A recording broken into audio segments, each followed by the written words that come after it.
This is Inside the Heart of Change, brought to you by Accenture. Hello and welcome to Inside the Heart of Change. I'm Sheetal, the host on this series that brings together thought leaders from within Accenture and outside of it to explore how today's technological innovations are becoming quite the building blocks of our collective future. Now, the context to this episode of Inside the Heart of Change is this one. The pandemic has clearly transformed many of the priorities and operational realities of the retail industry. Now, as we recover from the pandemic and adapt to these new realities, it is also time for retailers to proactively create a new culture of reinvention, one that enables them to maintain a focus on sustainable growth. Now, along with purpose-led commitments to the environment, social and governance principles, or ESG as we know it, and also digital technology, retailers, we believe, must focus on the imperatives of growth to reset and to grow. On this episode, we will learn about retail's responsible reset. We're about to discuss with our experts the 5 crucial imperatives for retail's growth in an ever-changing retail market, changing consumer preferences, and above all, what this means for the future of the workforce. Listen in as we unlock strategies by Accenture thought leaders and special industry experts to learn how retailers can get on the front foot to thrive in the years ahead with continuous reinvention. Vision, innovation, drive, and progress. Find out what goes on inside the heart of change. Brought to you by Accenture.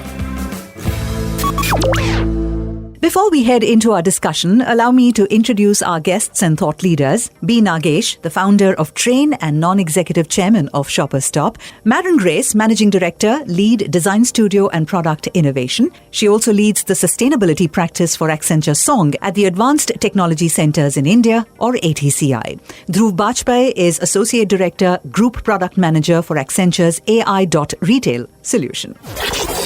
Now, if you recall, I began the podcast by talking about the impact the pandemic has had on retail as a sector.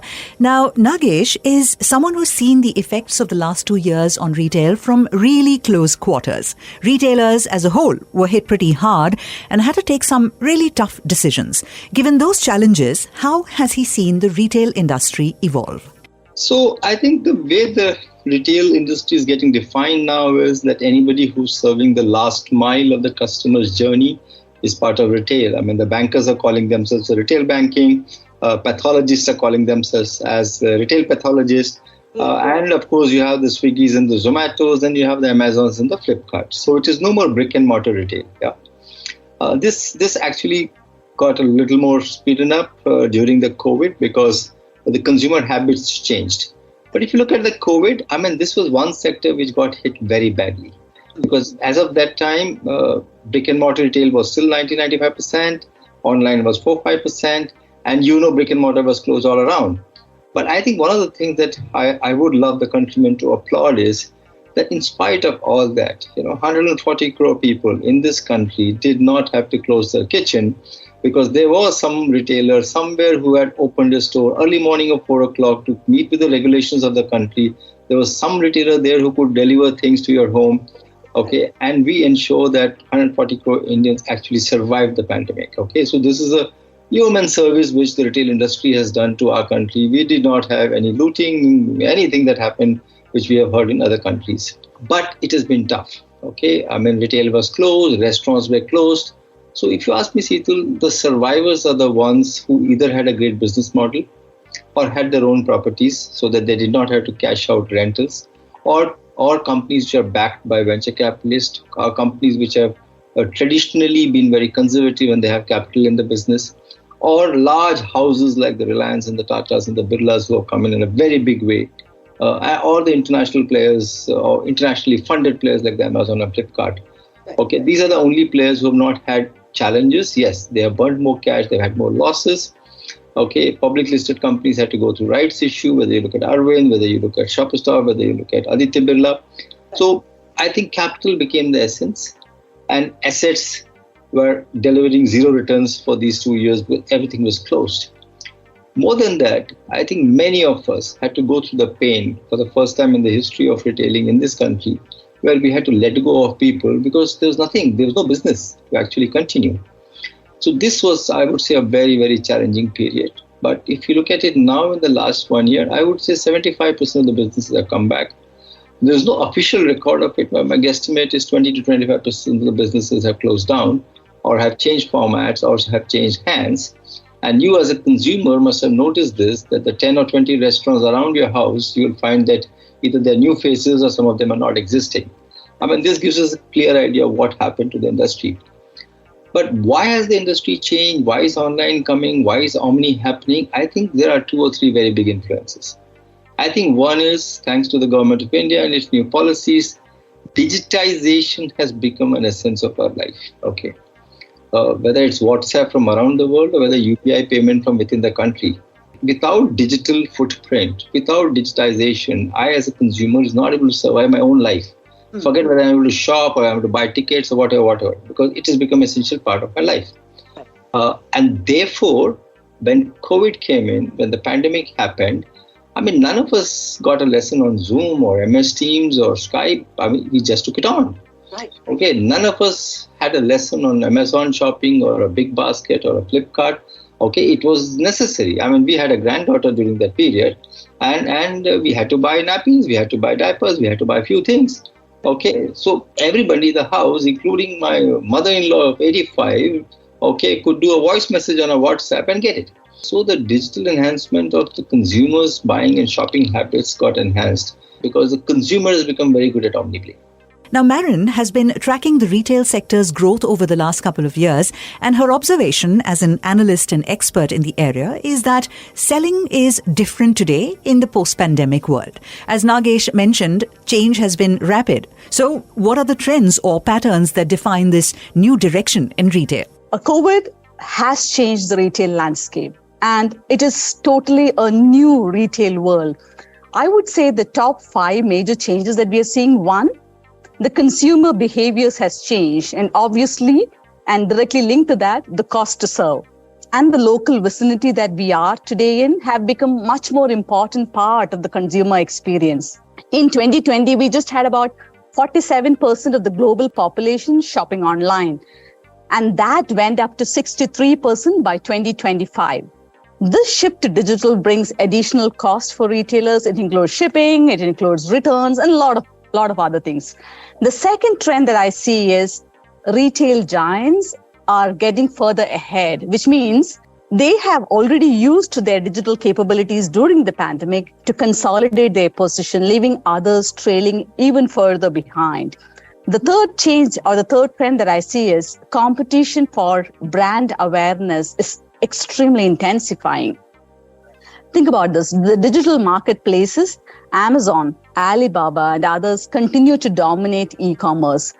Nearly about $2.7 trillion spent annually. And retailers face a critical choice of whether they have to be competing, which means they risk losing a ready-made point of access to digital customers, or they have to leverage these platforms and risk losing their brand definition. That is a complex choice. The fourth change that I would like to talk about is the pace of change has increased exponentially.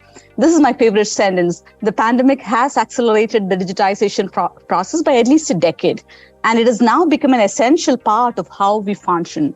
And the last one I would want to talk about is organizational agility is going to be extremely essential. The pandemic has been a stark reminder of just how unpredictable the world can be. So the retail reset cannot be a one and done exercise. Retailers must have the organizational agility, the technology maturity to keep resetting and keep adapting in line with the fast changing circumstances. Now, research tells us that globally, nearly 80% of retailers believe that their sustainability work increases customer loyalty. So how are retailers approaching this new reality where consumers evaluate companies and even local stores based on their ethical and sustainable practices? Well, the answer is adapting to customer preferences. Dhruv and Marin from Accenture help us out with how the industry defines responsible retail. Responsible retail is all about designing every aspect of a business around responsible initiatives, which means environmental sustainability on one hand, but also adopting ethical practices across the value chain. Mm-hmm. And this also includes emphasis on inclusion and diversity, a responsible approach of how organizations are governed, which includes responsibility to all stakeholders. That can be customers, employees, partners, investors, etc. Right. So responsible retail is an enterprise-wide commitment, which has to be backed by strong leadership, collaboration, and appropriate communications to all partners and stakeholders. This is Inside the Heart of Change, brought to you by Accenture. As retail businesses look to reset in response to the rapidly evolving scenario, there is a wider discussion about a continuous reset that will help companies reinvent themselves to become sustainable, a holistic effort by retailers to become more agile in their overall approach. So, what steps have they identified as the main imperatives for their strategy going forward? See, we have defined 5 imperatives to enable growth in the post-pandemic world. The first one is about resetting digital. It's all about aligning the brand for channel-less shopping, focusing on both the top and bottom line while meeting customer expectations. And second, it is about resetting the fulfillment. Activate local fulfillment and use assets. It could be yours or it could be the partnerships with others to make it more profitable. The third is reset sourcing. It is all about rethinking the supply base, focusing on value expansion, sustainability, transparency, and surety of supply. 66% of global consumers report shopping more responsibly now compared to pre-pandemic. And resetting talent. It is about empowering a digitally enabled, data fluent, and diverse workforce and culture to enable growth. And finally, it's about data, resetting data. Treat data as your strategic asset and use it to drive decisions, making it speed and at scale. Today, only 21% of the retail executives says that they use big data analytics across their organizations for decision making. So that means there's so much to do in that space. So yeah, digital, fulfillment, sourcing, talent, and data. These are the 5 imperatives. So how does this approach really translate on the ground? How does Nagesh view this from a retailer's point of view? If you have to look at the next 10 years, okay, difficult to say anything beyond that. But I think in the next 10 years, the consumption pattern will change. And the consumption pattern will change differently for different segment of customers. 0 to 12 years will be different, 12 to 18 different, 18 to 25 different, 25 to 35 different, 35 to 55 different, and 55 and above different. Okay, because the fundamental shift that's happening in the demographics of this country is very strong and very different. So for example, a lot of people, my father retired at 58 and made his house from the pension funds that he has. Okay, I have built my house much, much earlier. My children are all dependent on me. They're earning, they don't want a rupee from me. So suddenly I have a lot of disposable spend available with me. Okay, and there are lots of us in the 55 to 65, not only in the upper class, but upper middle class also, who have this kind of additional cash flow available. But how many retailers are actually serving them? I mean, wherever you go, you actually, with the white hair, gray hair, okay, sometimes you feel you're not welcome, okay? Or how many campaigns are being done, how many products are being created for this segment of customers? Very little. So this is going to be a huge, huge opportunity. I am seeing a large number of retailers, brands who will actually start looking at the 55 plus as a large segment of customers. So that's one thing. But when you're dealing with this set of customers, then the way you deal with a 12 to 18 and 18 to 25 versus a 55 to 65 is going to be very, very different.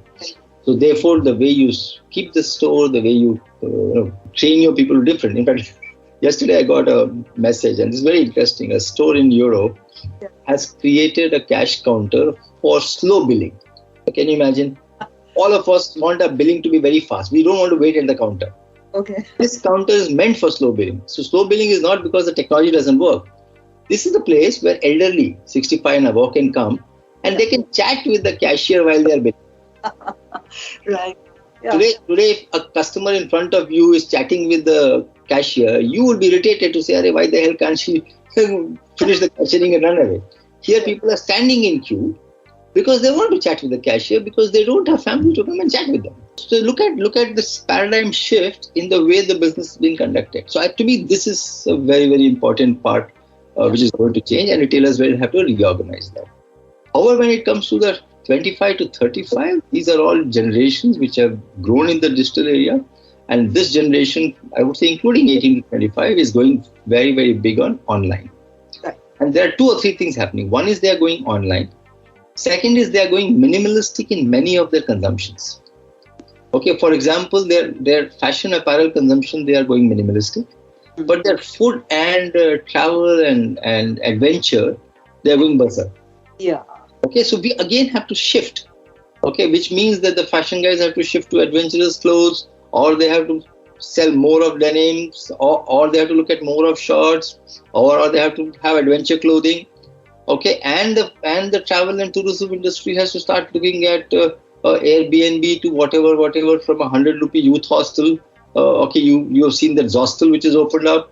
Okay, to a luxury which is charging 25,000 rupees a day. I mean, we saw that Varanasi to Dibrugarh cruise has been launched at 25,000 rupees a night in Varanasi, the first cruise of the country. So I think that the spectrum of customers that we will get is very different, and their behaviors are very different. The main shift in retail that retailers have to contend with is hybrid shopping. Hybrid shopping reached 57.8% in 2021. And that's a significant shift in how people the world over are buying what they need or what they want.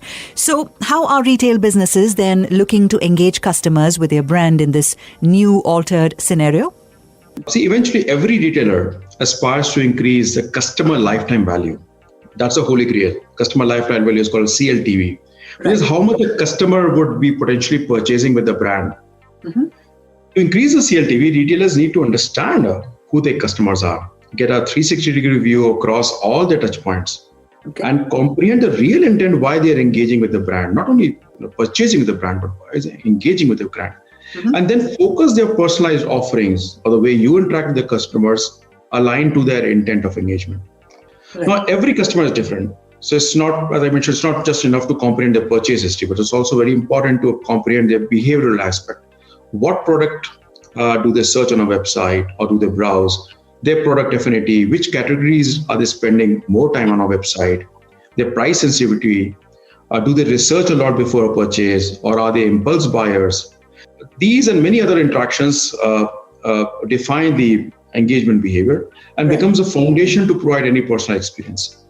So currently I'm playing the role of a group product manager of Accenture's AI.retail solution, where one of our key offerings is to provide customer 360 review and contextual personalized engagement, which leads to higher conversion, higher basket size, and eventually a higher CLTV.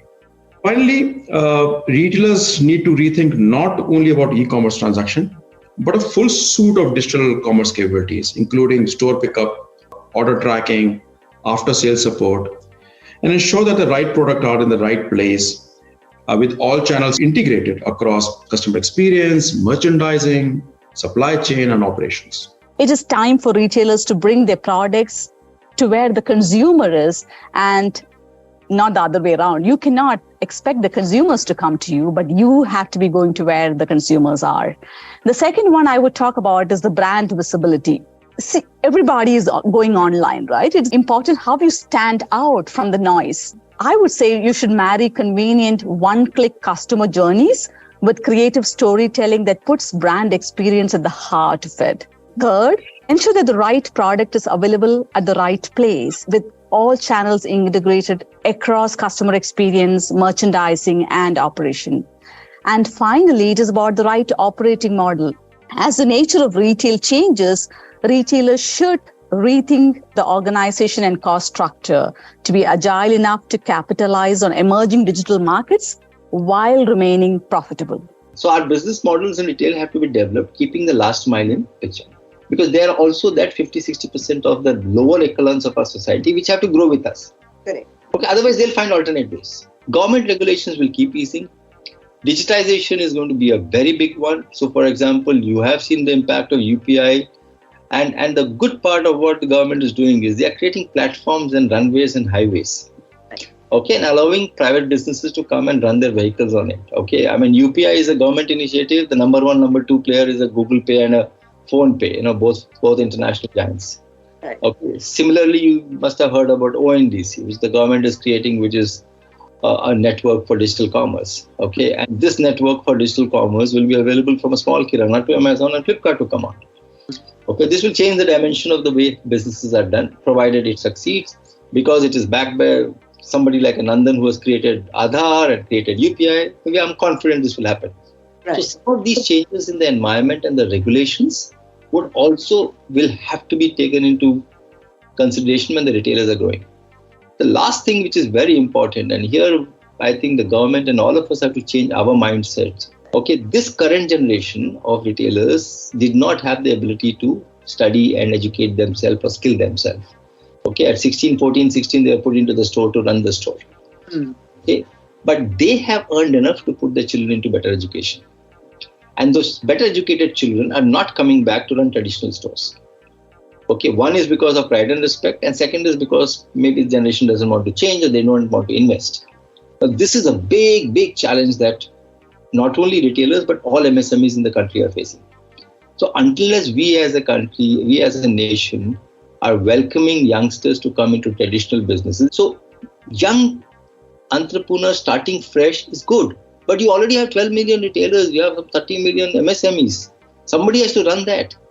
So I think we will have to create a way to get this generational shift where the next generation comes back into the family business and take the family business to a better level from where the first generation is there. Speaking of customer expectations, fulfillment is also an aspect that is undergoing a reset. So what are the imperatives in this area, and what steps do the experts recommend retailers take? Only 49% of retail executives agree that their organizations are currently meeting customer expectations for order fulfillment. To reset fulfillment, retailers must activate local fulfillment and use these assets, either theirs or through partnership with others, to make it profitable. So retailers should now be using data and AI to predict how best to serve the most profitable, high-value customers and ensure that they keep coming back to you. Right. Second, retailers must reconfigure the integrated supply chain and store networks, which is the regional distribution centers, micro-fulfillment centers, dark stores, and so on. They need to have multiple fulfillment options to satisfy demand more profitably. But that's very important. Profitability is very important here.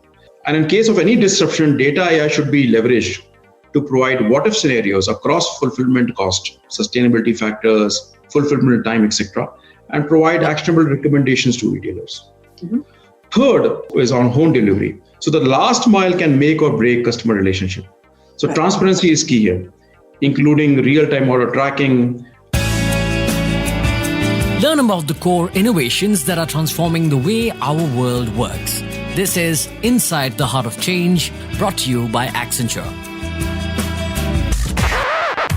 When we speak of a reset in retail, one of the big factors that is making a difference is the importance of sustainability to consumers. More than half of all shoppers, and this, by the way, is worldwide, say that they've now permanently shifted to more environmentally friendly, sustainable, and ethical purchases. That's a big change, and it affects sourcing, which makes it a challenge in terms of logistics. So how are retailers planning to balance these sustainability targets with supplier costs? You're so right. 66% of global consumers report shopping more responsibly now compared to the pre-pandemic. Right. Now, this creates a whole new value equation for retail to balance supplier cost against the level of service and sustainability and resilience.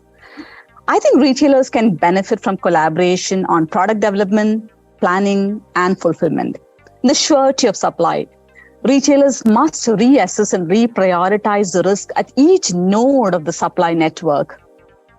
And profitable sustainability.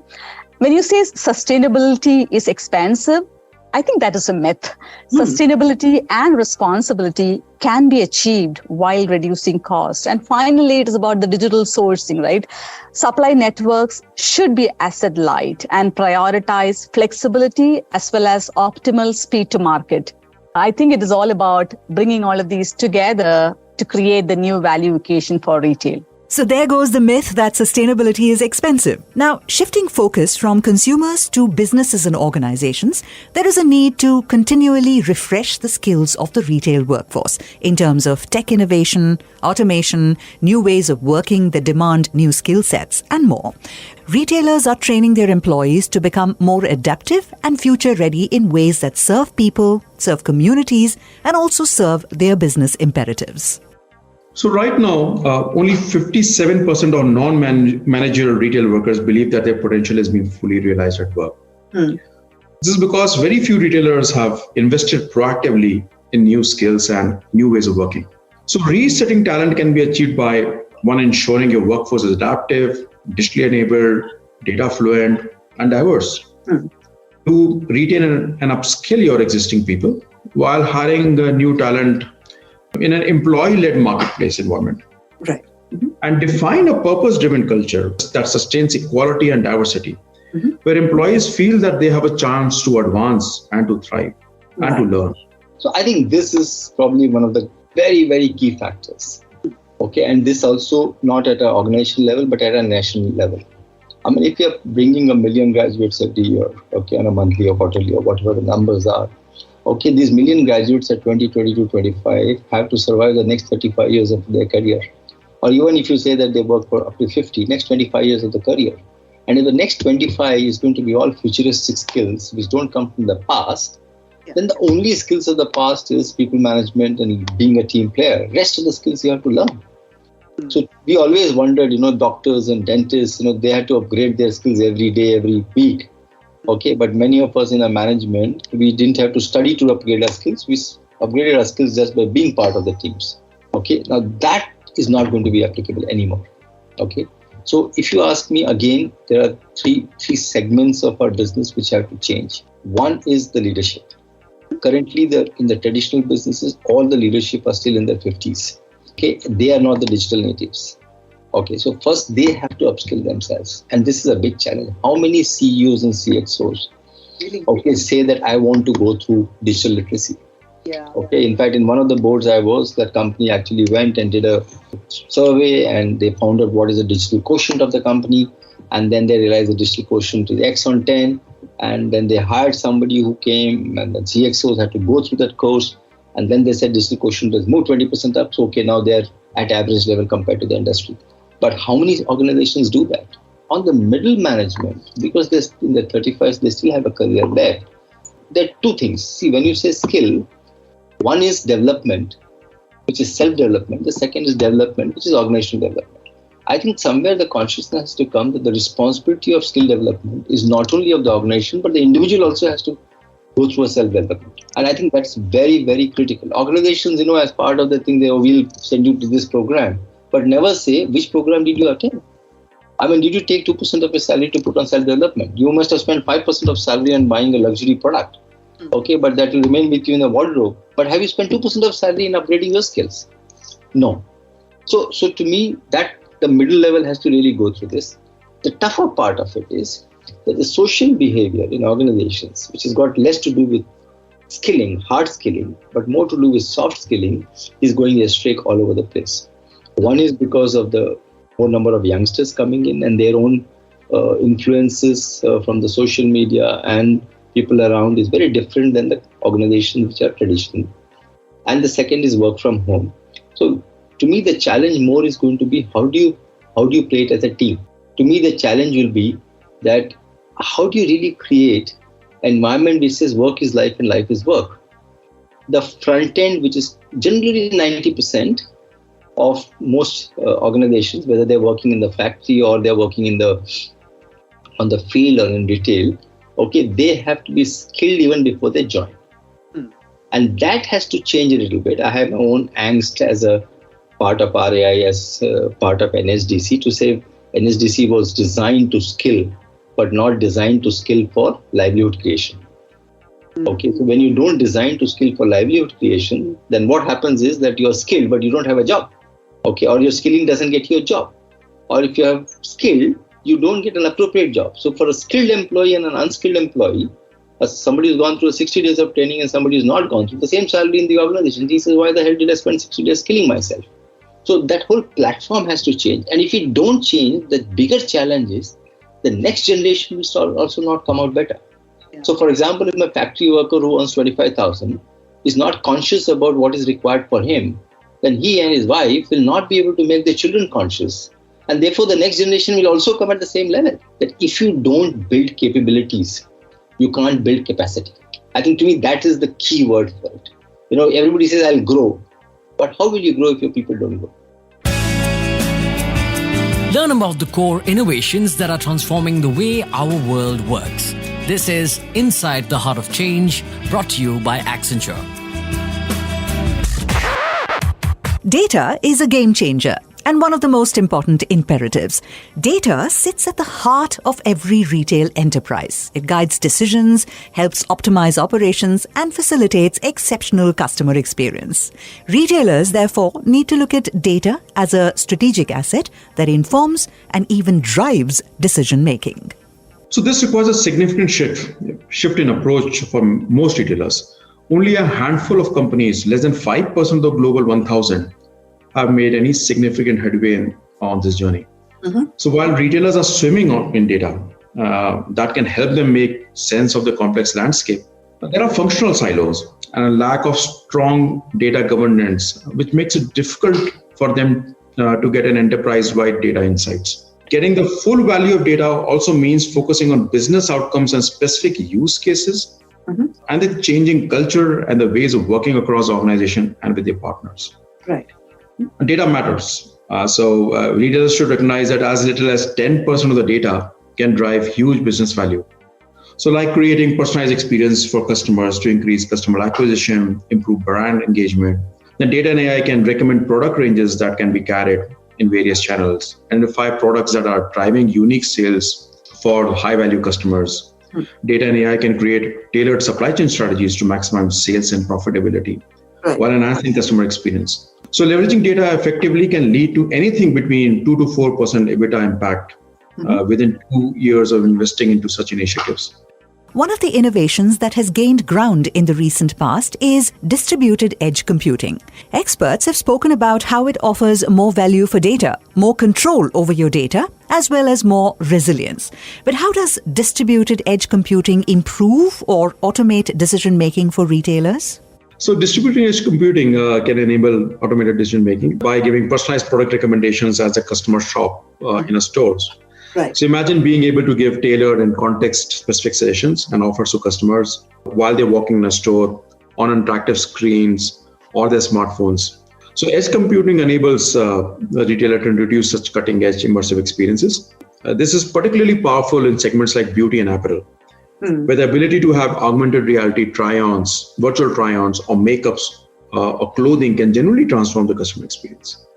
To understand what the future of retail in India could look like and what skills will be required to succeed in such a dynamic sector, we need to understand how the retail industry is shaping India. Marin makes the case.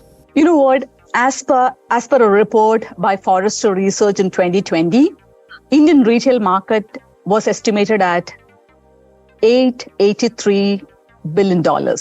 Now, according to a recent National Skill Development Corporation report, India will require 56 million skilled workers in the retail sector in 2022.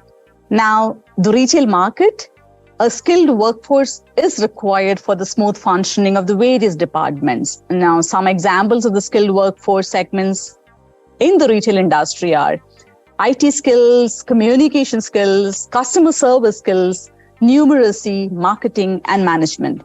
And the future of the retail industry lies in the skilled workforce. And such a workforce is going to ensure that the industry grows at a sustainable rate also while creating new jobs.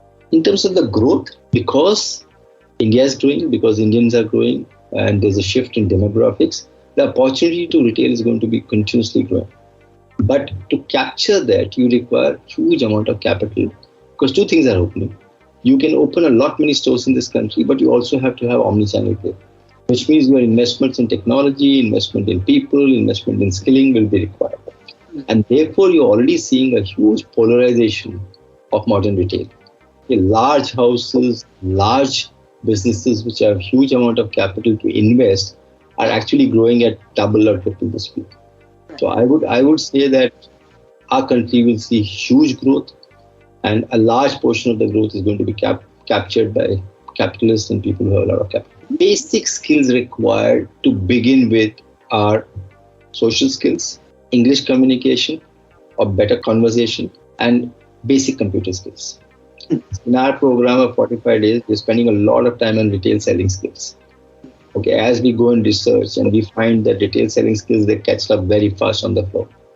But communication and conversation is difficult because you require storytelling, and storytelling doesn't happen with communication. It has to be a conversation because you have to engage the customers. Yeah? So this is the basic skill that you require. So there you go, some great learnings from our expert panel on this episode of Inside the Heart of Change on retail's responsible reset. The ground is shifting, so to speak, in retail. There are new challenges due to circumstances, changing consumer requirements, and in talent management. And it is fascinating to watch businesses, organizations, and even individuals adapt to the new scenario and create as well as seize the opportunities thrown up by this churn.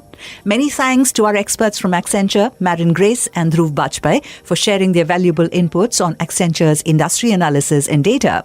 And certainly a huge thanks to our guest B.S. Nagesh, who helped provide a very useful perspective on how the big trends and shifts in retail are playing out on the ground and how these will shape the future of retail in India. Thank you for listening. This is Inside the Heart of Change, brought to you by Accenture.